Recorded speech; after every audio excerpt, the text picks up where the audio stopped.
grand malade. Pourquoi pleurez-vous, madame?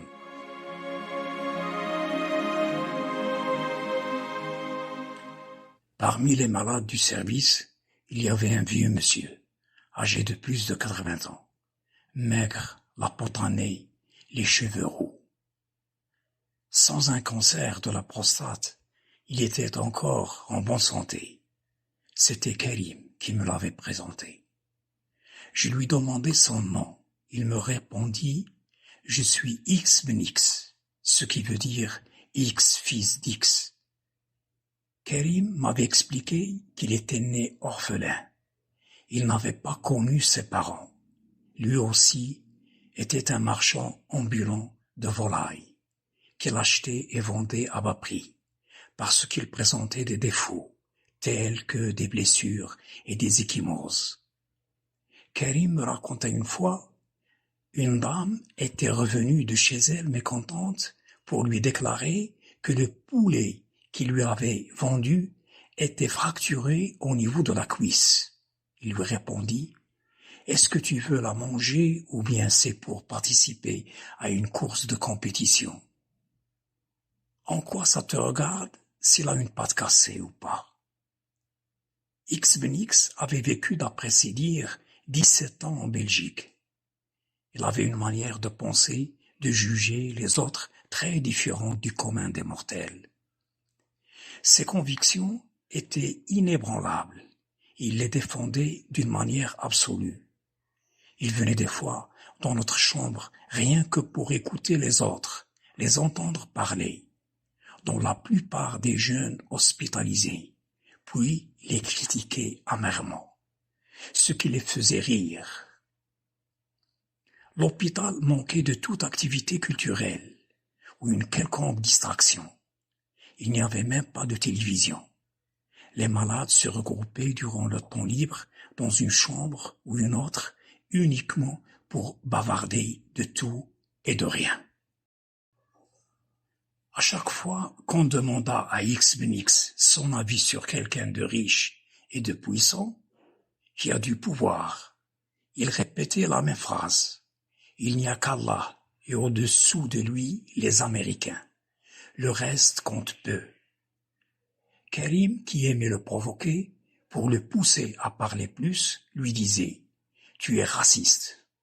Il lui répondit « Écoute, excepté 300 millions d'humains des États-Unis et les 300 millions d'humains de l'Europe occidentale et quelques dizaines de millions dispersés quelque part au Canada et en Australie, le reste, c'est des insectes. »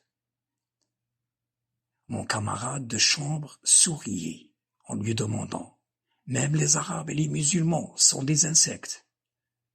Le vieux se mit debout en face de l'Orient et déclara « Depuis cet endroit où je suis debout, jusqu'en Indochine, c'est le même poil. » J'avais compris qu'il voulait dire que toutes ces populations étaient, à son avis, cuites de la même façon. Elles se ressemblaient. Je lui demandai « Même les Japonais ?»« Même les Japonais, me répondit-il. Karim le questionna. « Pourquoi tout le monde, excepté les Occidentaux ?» X ben X affirma. « Ils sont hypocrites, mouchards, sales, impolis, feignants, et passent leur temps à se surveiller les uns les autres. » Mon compagnon cherchait à le défier en lui disant « Ce que tu crois n'est pas vrai. Partout dans le monde, il y a des bons et des mauvais. » Excité, il nous raconta une historiette pour prouver la véracité de son point de vue. Au cours de la Deuxième Guerre mondiale, j'étais encore trop jeune et j'étais incarcéré pour un délit de droit commun. Karim l'interrompit en souriant. « As-tu tué quelqu'un ?» Le vieux. « Non, j'étais touché dans ma dignité et je me suis défendu, voilà tout. » Mon collègue de chambre n'insista pas et le pria de continuer.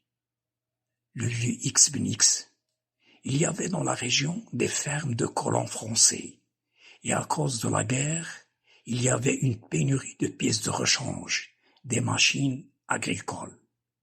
Et à chaque fois qu'un engin tombait en panne, il était abandonné.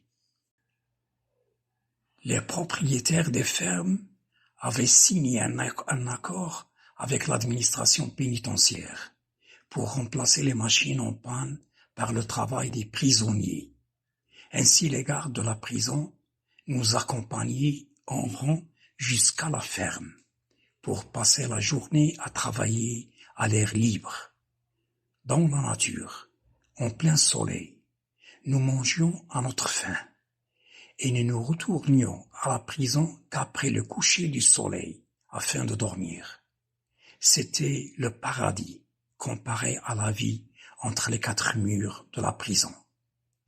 Il y avait parmi nous 4 soldats allemands. Eux aussi étaient des prisonniers. Mais vu les mouchards parmi nous qui passaient leur temps à se surveiller les uns les autres, ils avaient décidé d'aller voir le patron de la ferme et lui dire qu'il travaille tandis que les Allemands ne faisaient presque rien. Le patron convoqua ces derniers pour leur reprocher leur laisser aller. Ils lui répondirent: « Nous ne savons pas faire ces travaux de paysans. » Il leur demanda: « Et qu'est-ce que vous savez faire ?» Les 4 Allemands: « Nous pouvons vous réparer toutes ces machines tombées en panne. » Le patron: « Allez-y. » En quelques jours, toutes les machines recommençaient à fonctionner correctement. La pompe à eau mécanique, le tracteur, la moissonneuse-batteuse et l'avion. Nous voyions le colon dans le ciel, survoler les champs, passer au-dessus de nos têtes, nous regarder à ne rien faire. Il descendit de son avion et vint nous dire: « Retournez dans votre prison. Il n'y a plus de travail. » Il gardait les Allemands dans la ferme pour lui entretenir ses machines agricoles. Ce genre de récit auquel le vieux X-Benix attribuait sa propre interprétation personnelle, simpliste, ne manquait pas. Et parmi ces anecdotes, qui dataient de la période du protectorat, il nous raconta une autre histoire, pour prouver encore plus qu'il avait raison de considérer les Occidentaux comme des peuples civilisés, et que les autres peuples sont arriérés à cause de leur mentalité. Je travaillais dans une usine de confection à Casablanca, au début des années 50. Le propriétaire de l'usine était un colon français, tandis que tous les ouvriers, en plus du chef, étaient des Marocains. Un jour, un ouvrier nous a parlé de bouche à oreille afin de nous mettre d'accord sur la création d'un syndicat. C'était lui, le leadership de l'usine. Le patron a été informé par les mouchards et veut à tout prix se débarrasser de cet ouvrier révolté. Seulement, il ne sait pas comment faire. Puisque les ouvriers ont quand même le droit de s'organiser dans un syndicat. Il parla de cette question à notre chef marocain en lui disant: « Je ne sais pas comment faire pour chasser ce trouble-fête de mon usine. » Le chef le rassure: « Attends, patron, je ne vais pas seulement le chasser de l'usine, mais je vais l'envoyer en prison. Et vous allez voir. » Puis il vient parler à l'ouvrier concerné, tête à tête, en lui disant: « Écoute, entre nous, ce porc sera absent pour demain. Habille-toi d'un bon manteau, pour dissimuler les tissus de ton choix, sous tes vêtements. Je ferai semblant de ne rien voir. Après la sortie des ouvriers, vers 18 heures, tu sortiras le dernier. pour ne pas attirer l'attention. L'ouvrier qui ne s'est pas rendu compte du complot, le lendemain après-midi, il cache autant qu'il peut de tissu sous ses vêtements, en les roulant autour de tout son corps et en mettant le manteau dessus. En sortant le dernier de l'usine, il est seul à retrouver le patron, accompagné d'un commissaire et de 2 policiers. Depuis lors, il avait disparu de l'usine. X Ben X insistait en disant « Le Nasrani », nom populaire donné aux Européens, me l'avait dit. Vous autres Marocains, vous n'hésitez pas à vous dévorer les uns les autres.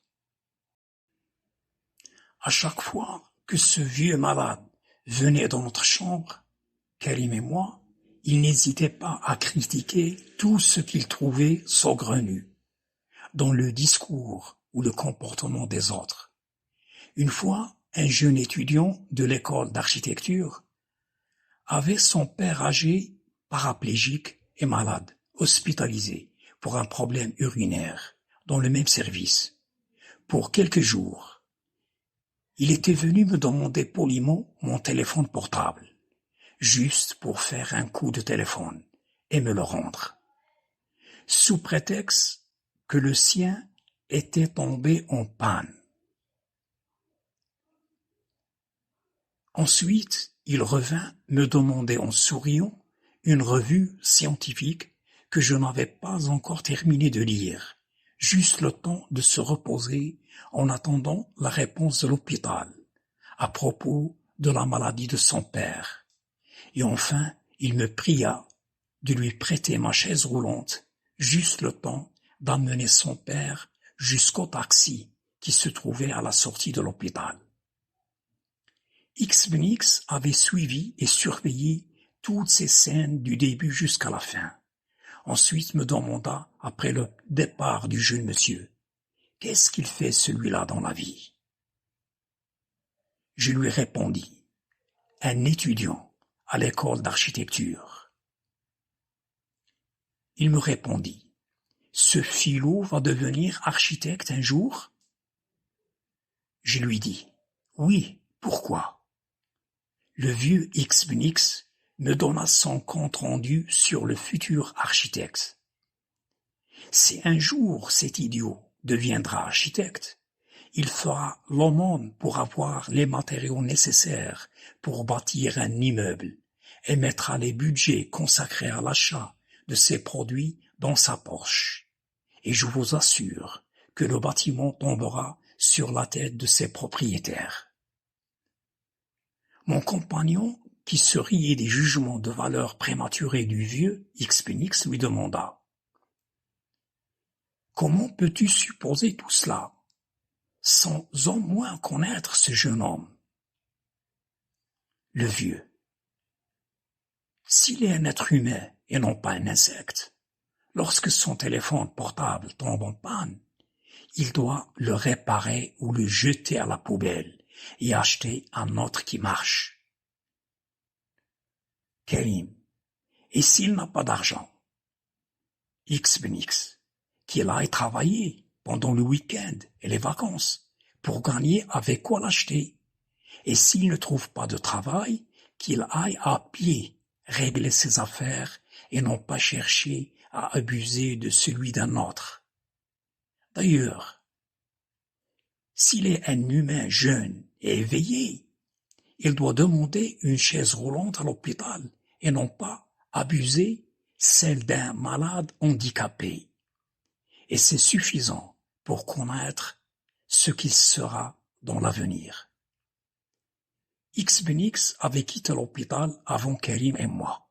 Néanmoins, il n'avait pas hésité à nous rendre visite à la fin de la semaine comme un proche, parce qu'il avait un grand cœur, et nous offrir chacun un petit gâteau commercial moelleux, et en discutant, il nous avait avoué que nous deux, nous étions pour lui sa seule famille, pour la première fois dans sa vie. 1 ou 2 mois plus tard, lors d'une autre hospitalisation au service d'urologie, Karim était revenu un jour pour un contrôle médical, En passant dans le couloir, il m'avait reconnu. Lorsque je lui avais demandé des nouvelles d'X-Phénix, il m'avait répondu qu'il était décédé quelques jours après nous avoir rendu visite.